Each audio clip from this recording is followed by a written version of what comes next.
Hi, I'm Greg Hunter, and this is the early Sunday release. I don't have an interview with Dr. Dave Janda. I had all kinds of horrible tech problems when I was on the farm in Missouri. I had to break down location, go to another location, only to have a completely different internet provider have a county-wide outage as soon as I got set up. But I did talk to Dave Janda on the phone. Dave Janda, of course, the host of Operation Freedom.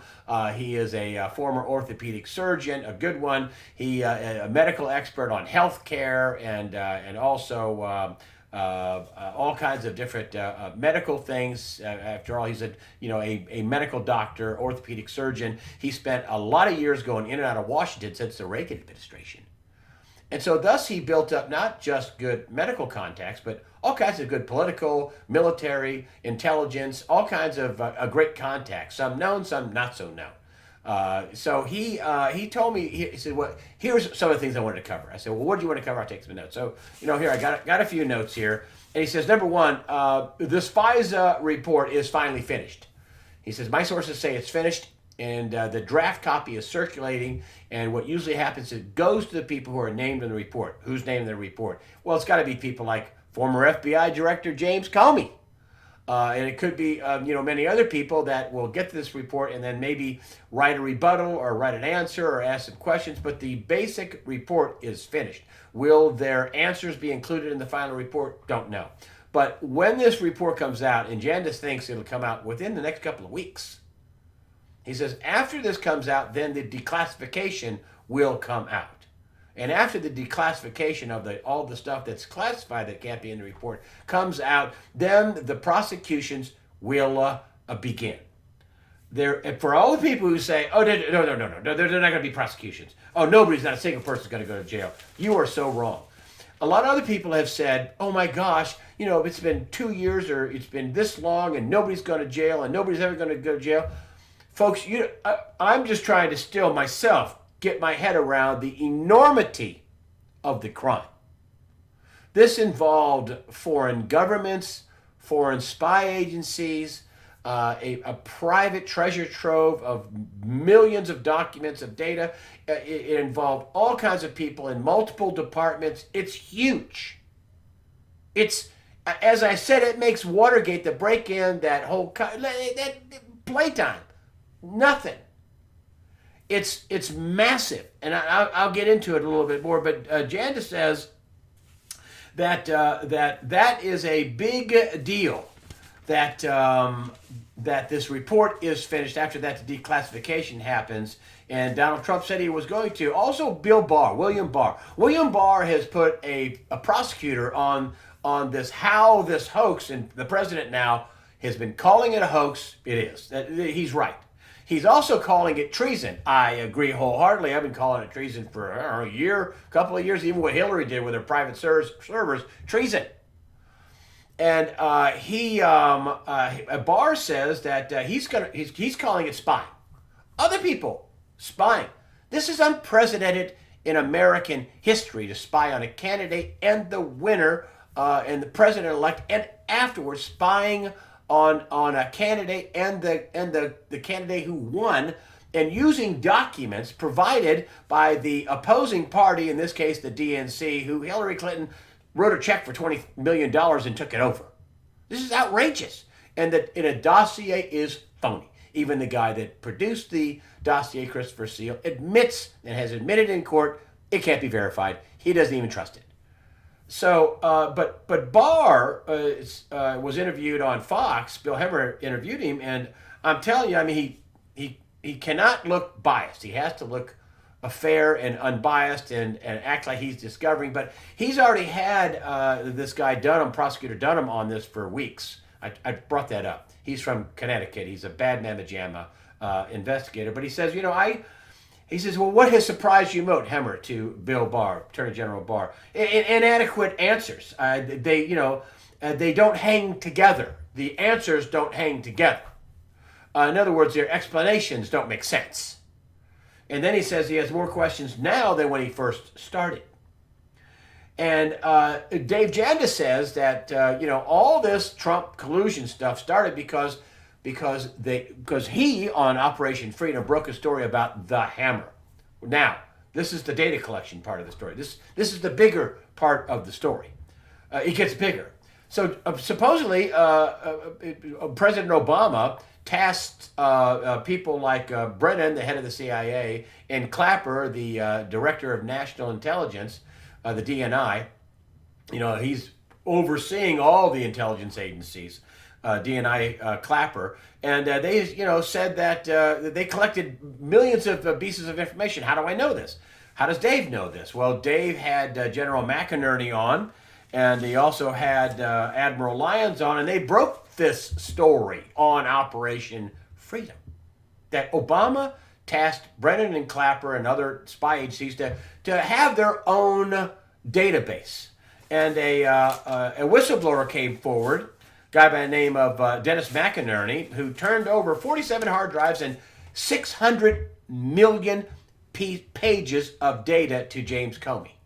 That's how big President Obama's data collection was on all kinds of Americans, including judges, including Supreme Court Judge, Chief Justice John Roberts. And why was he collecting all of this? According to Dennis Montgomery, the whistleblower, he said, well, for leverage and blackmail. Let me get this straight. So President Obama ordered Clapper and Brennan to have this giant treasure trove of information he could use for leverage and blackmail against millions of Americans that got swept up in this? Are you getting that? And Brennan was doing a counterintelligence operation named Crossfire Hurricane on Donald Trump. Let's see. The CIA is not supposed to be doing any action inside of America. Not supposed to be doing any domestic action. Well, there's a law broken right there. James Comey, after Dave Janda and McInerney and Admiral Lyons, who's deceased now, but after they broke this story, everything went crazy. Comey the next day testified in front of Congress and perjured himself, according to Dave, and said they weren't doing any data collection. They weren't spying on Donald Trump or his campaign. Lie. That's a lie. Are you getting how huge this is? And Brennan, when he was running this Crossfire Hurricane, where did some of this information come from? This unmasking, this stuff that came from. That the hammer really was the basis for all the data that was being released, not the FISA warrants, although maybe some of the stuff came from the FISA stuff. But, the hammer, it's Hamr is the technical word, but everybody's calling it Hammer. Who was supplying all this data? John Brennan, CIA. Did some of the data come from the warrants they got from the FISA court? Maybe. Was some of this information, maybe a lot of this information for Crossfire Hurricane, the title they had to knock out a duly elected president out of office came from John Brennan, James Clapper, Barack Obama. I mean, again, I'm going back to my Edward Klein best-selling author December 16, 2016 dinner party at the White House where they hatched a plan to unmask all these people. Where did that data come from? Did it come from President Obama's private treasure trove of 600 million pages of documentation on anybody who's anybody in America that you could get leverage and blackmail against? Yeah, are you getting how huge this is? It's was John Roberts blackmailed into voting for Obamacare because he was kind of a no vote, and all of a sudden, what? Chief Justice Roberts says this is constitutional? Did they get something on him? Dave Janda says yes. Other people say yes.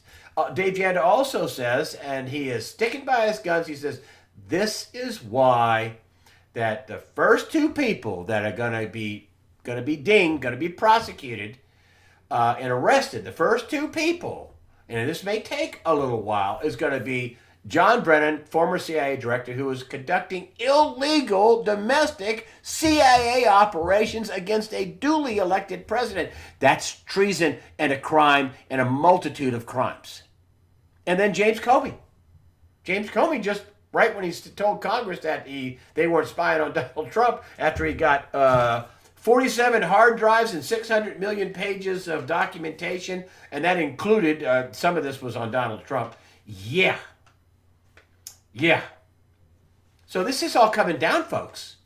And again, Barr is, I mean, he is, he's being very legalistic and very intelligent. He says that the answers aren't adequate and don't hang together. In other words, the explanations don't make sense. You watch everybody start throwing each other under the bus here. You already had, remember when Brennan came out and said that Obama tasked the intelligence agencies to do this assessment? Did that include the information out of Crossfire Hurricane? I mean, excuse me, out of the hammer that was used for Crossfire Hurricane?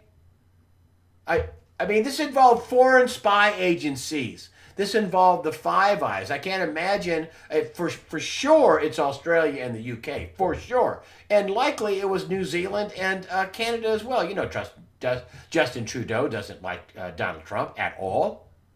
But this is a massive global crime that targeted Trump, but could target anybody, and a president that had his own massive data for leverage and blackmail.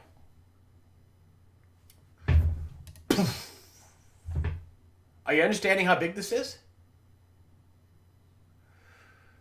And this is why Donald Trump is calling this, well, he's calling it treason. It's it is treason. This isn't for a longest time some of the people were calling it abuse of power. That's abuse of power is them going after Donald Trump's tax returns. They're abusing their power looking for a crime. This is treason. They were undermining the government of the United States of America, the election of the United States of America, thus the government of the duly elected guy, in this case Donald Trump. And can you understand the mindset these people have? Clapper, Brennan, Obama, Yates, Powers, Samantha Powers of the UN, unmasking all these people. It wasn't their job. All these different people. It's mind-blowing. Loretta Lynch, former President Clinton, Bill Clinton, all the players involved in the deep state and the FBI and the CIA, the intelligence agencies, the Department of Justice. It's just an unbelievable crime. It almost caused us to go to war with this. I'm back to the Donald Trump thing, which it almost caused us to go to war with Russia, really. I mean, it really ratcheted up tensions with Russia for no good reason. I mean, this is absolutely outrageous. This isn't like a high school prank. Putting a glass of water at a door and somebody open up and, it falls on you. It's, that's just some of the stuff that Dave Janda said, buckle up. Buckle up. And the other thing is, too, is that have you seen the heightened, shrill pitch from the Democrats? And also stuff heating up overseas. Is this the deep state starting this? Are they panicking? They got to be panicking. They got to be panicking over this Operation Hammer, which is going to all come out. It's already been out there. Janda broke this thing in March, I believe, of last year. But it is all this stuff's going to come out. And of course, the mainstream media is useless. I mean, unless you like propaganda. And they're still trying to legitimize the obstruction of justice. Obstruction of justice for a hoax? For something that was made up? For something that they used Obama's private data trove to get information that they really didn't get from the FISA people, or at least some of it came from his own trove of information that apparently John Brennan was using. He's going crazy. These people are just going wackadoodle. I mean, you know they're turning on each other. This is gonna be a dog eat dog world, as I told you before. Do you think these people are gonna go to jail for 50 years, or stand in front of a firing squad, or get lethal injection? I mean, that's the penalty for treason. So it's an absolute unbelievable deal. 159 judges were wrapped up in this. The head of the FISA court, Chief Justice John Roberts, as I said before. This is the story is so much bigger than just the hoax on Trump, but the administration, the workings behind it all, and it wasn't run by just a couple of rogue people. It was run from the top. According to Janda, it was run by President Obama. It was his private little treasure trove of information to do dirty tricks, blackmail, and get leverage. So this is going to be coming down and coming out in the next few weeks. Something else I wanted to cover: the illegals. I think this is I don't know. It just seems like the Trump administration is desperate and want to show the Democrats just how bad this is. The Democrats don't want to fix anything. Have you noticed they haven't put up any legislation? They're not trying to fix DACA. They're not trying to fix the illegal immigration. There's no budget. There's no budget. We have no debt ceiling. We are on extraordinary measures still. Nobody's worried. It's okay. We've got a burgeoning trade war with China. And this is why I say, folks, there's a reason why central banks are buying gold like crazy. More gold than the last 6 years, central banks are buying gold. We are going to get a reset, folks. A debt reset. You're going to get a lot of debt that's going to go poof. And I'm telling you, they're doing crazy things like giving Puerto Rico $91 billion. I think last week I said that it was $27 billion more than it was to pay off their debt. It's $17 billion more than it was to pay off their $74 billion bond debt. But I mean, I'm doing this just with some scribbles, and I'm doing this off the top of my head. I want to be correct though.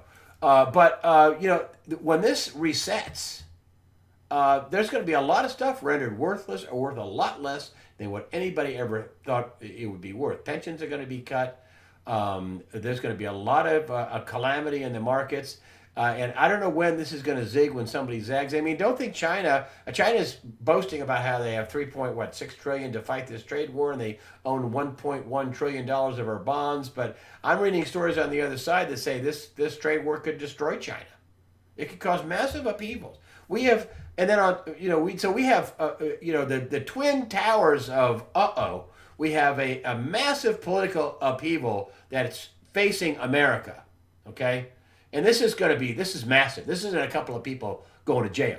This is going to be, I would think, dozens of people, high-ranking people go to jail. That's also that Barr said that this was people at the top. Usually you send this thing down the ladder a little bit and let them work it out. The other thing I wanted to bring up is Iran. And, I said in my weekly news wrap-up that the military had video of the Iranians loading missiles onto the ships.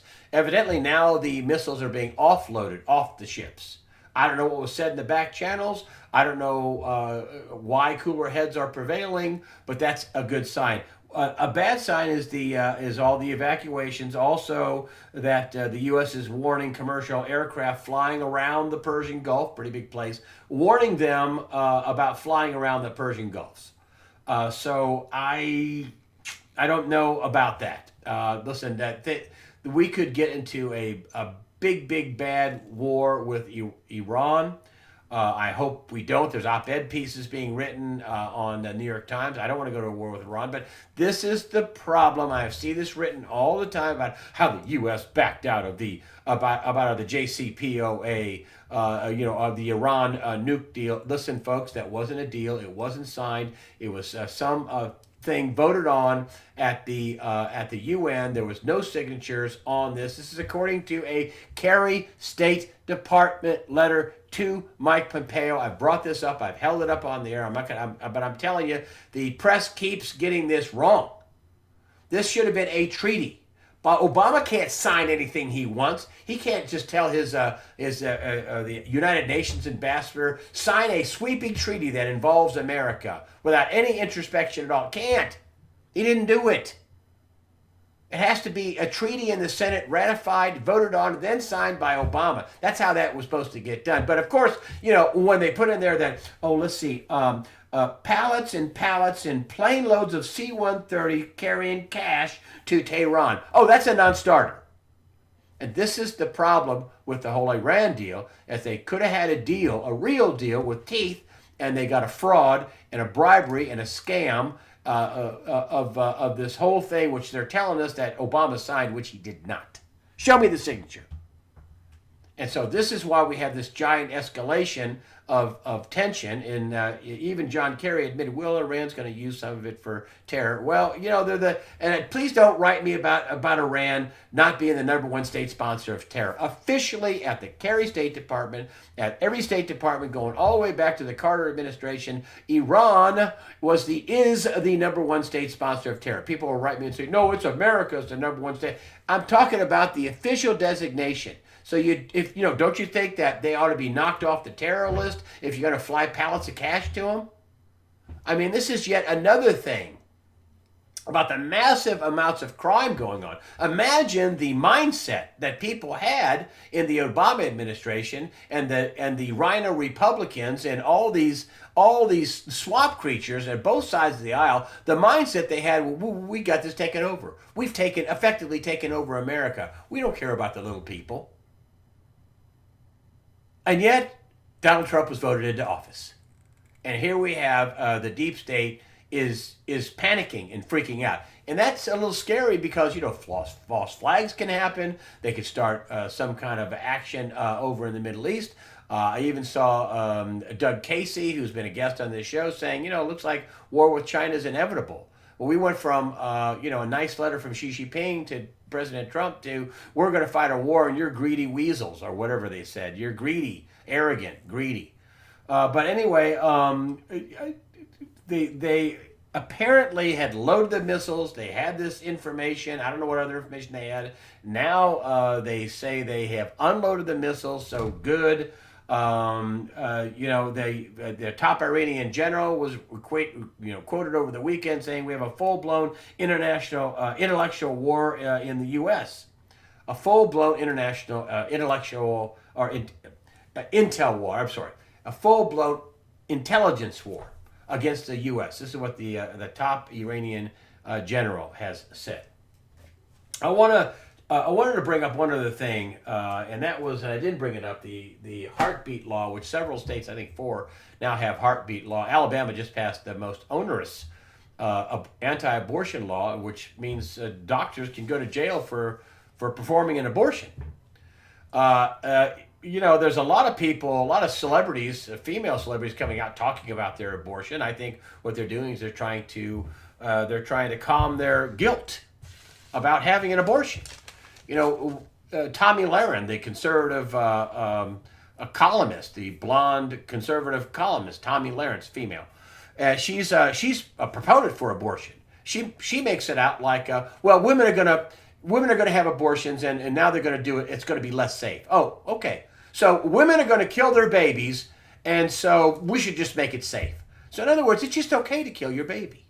There's no penalty, no guilt. It's just tissue. I mean, that's what you're buying into? I mean, Tommy Lahren, you're a conservative? No, you're not.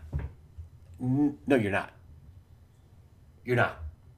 Crack the Bible open about spilling innocent blood, and this is what this is about. And, all these women are coming out saying, well, I had an abortion, and it was a tough decision. And these are important celebrities, singers, actresses. And, oh, hey, you know what it tells me? You know what I hear when I hear them say, well, I had an abortion, famous woman, and all I had to do to be famous was kill my baby. Now, that's okay, isn't it? There's no guilt there, is it? Is there? I became famous, and I just had to kill my baby was in the way.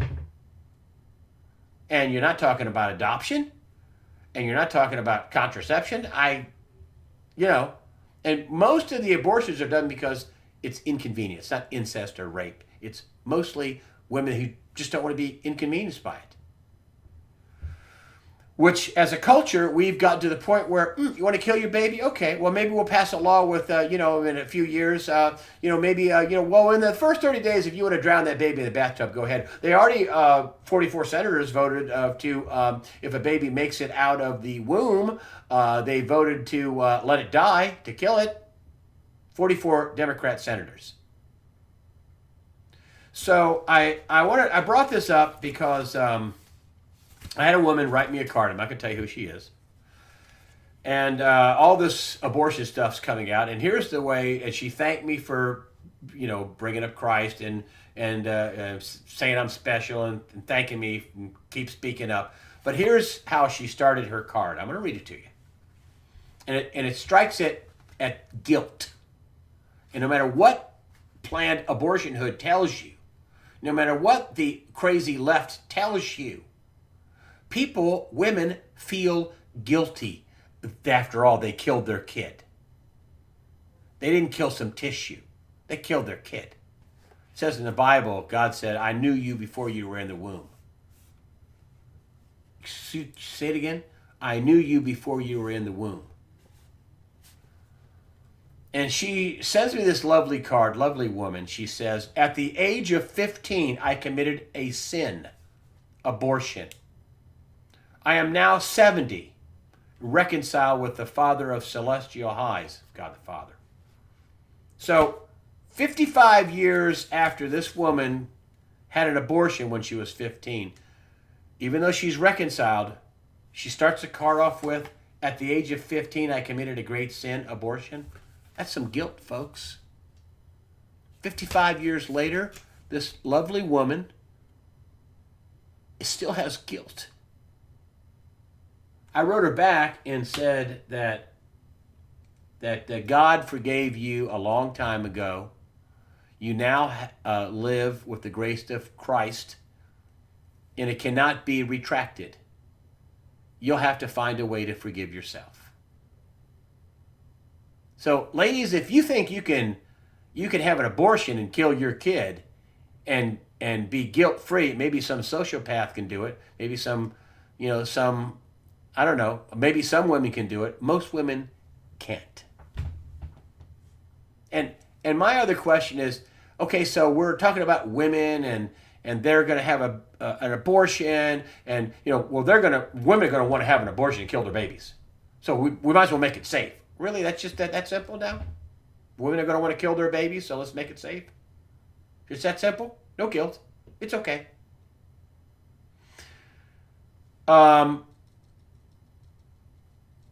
It's something that will follow you the rest of your life. It did this lady. It sure did. And it's something that you should think about. You really should think about long and hard. And the final question is, who looks after the baby? Who speaks up for the person that's in the womb?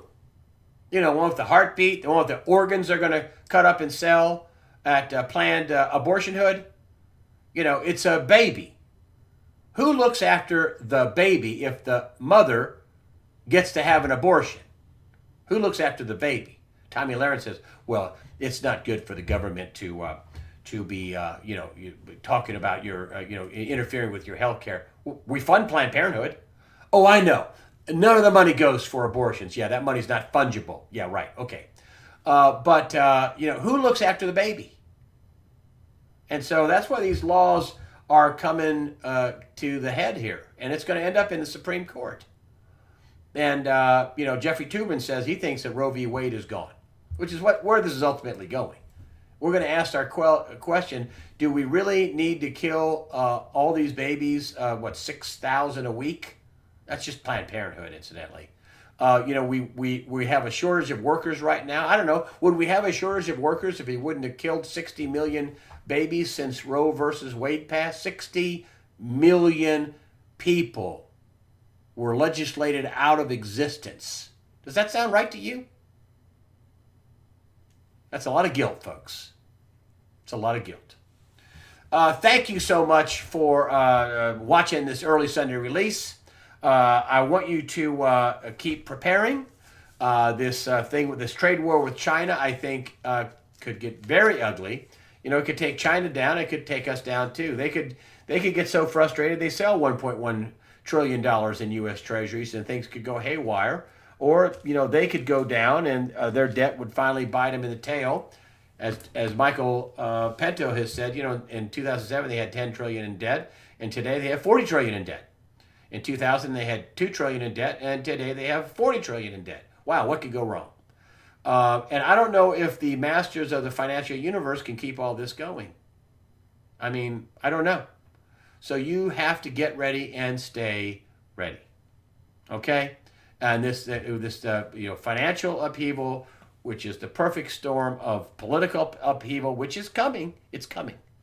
And I think it involves, I know it involves Barack Obama, a former president of the United States, and most of his top-ranking administration in this attempted coup takedown of a duly elected presidential candidate, Donald Trump. With that, I say, prepare yourself mentally, physically, above all, spiritually. Fear not. God the Father and His Son, Jesus Christ, are firmly in control.